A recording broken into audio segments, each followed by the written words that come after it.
Oh, Chit Chat Kit Kats. I've been watching some videos, and one of them was, I'm looking forward to getting back on the road with my road trek van, my Class B.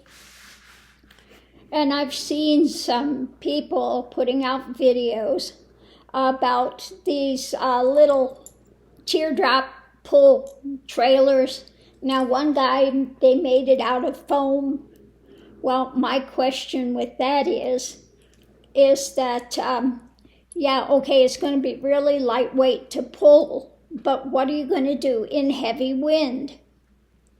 Is it going to, be easily blown away, and you're in there sleeping, trying to sleep, and you get a real heavy wind? Is it going to stand up to that?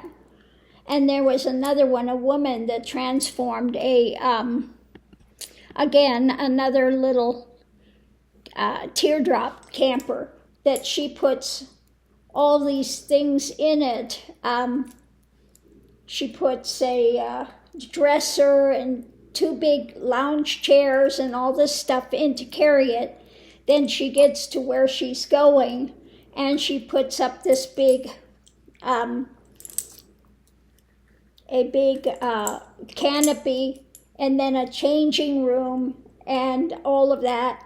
At the back of the teardrop, it opens up, and she's got like her cooking area and all of that. But my question is, again, the same thing. What do you do when it has heavy rain and wind?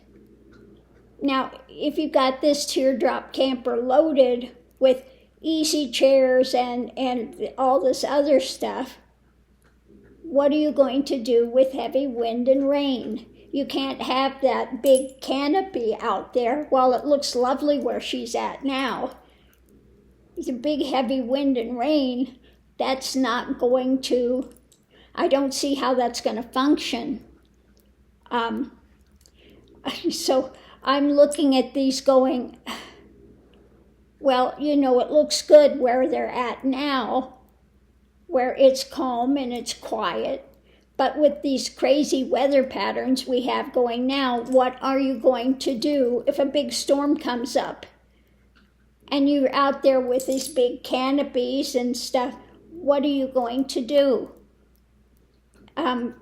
Because having this thing where you load all this stuff while you're going down the road, well, if your big storm comes up, there's no way. She has no room to stay in the trailer during the storm because you can't leave all the furniture and stuff outside, and you can't have one of those big overhead canopy things in a storm like that. It's just going to blow it away. So I'm looking at these things going, are you not taking into consideration now that we're having big windstorms and rainstorms and hail and all these other things happening? What in the world are you going to do, if you have these? So I'll put the links to these things. Now, where's the way she's got it set up today? It looks lovely. It looks comfortable. But I'm thinking, oh my God, if a heavy wind and rainstorm come, what in the world are you going to do?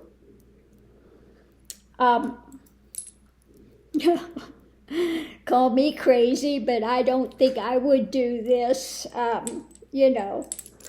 even wonder about going out in the van, with all these floods and stuff happening. You've got to be concerned as to where you're parked. Are you in a low-lying area? While it's lovely to be close to a stream, etc., if you have a big thunderstorm coming in all of a sudden and that's overflowing, what are you going to do? Do you have an escape route? When I buy a home, one thing I look at is to make sure that it's at a high enough level that you're not in a place that's going to gather and collect rain, okay? So, again, these are some things, if you're out there, you have to think of ahead of time. Where are you parked? What's the lay of the land? Can you get in? Can you get out? If there's a heavy rainstorm, are you at a place where you're high enough elevation that you're not going to be flooded? Again, these are things, if you are out there traveling and you're living that lifestyle, these are things that you have to look at and really figure out, because you could get yourself in a difficult position if you're not looking at these things and aware of this stuff going in. I've seen people go hike back in these canyons, and then a big thunderstorm comes up and you get drowned in the canyons because you can't get out. And all of a sudden you got this raging river going down there, where before it was quiet and dry. So again, with the crazy things that are happening now with weather, these are things that really need to be looked at cautiously if you are going to be out there and living this type of a lifestyle. So thanks for tuning in, and we'll see you online. What are your thoughts about this?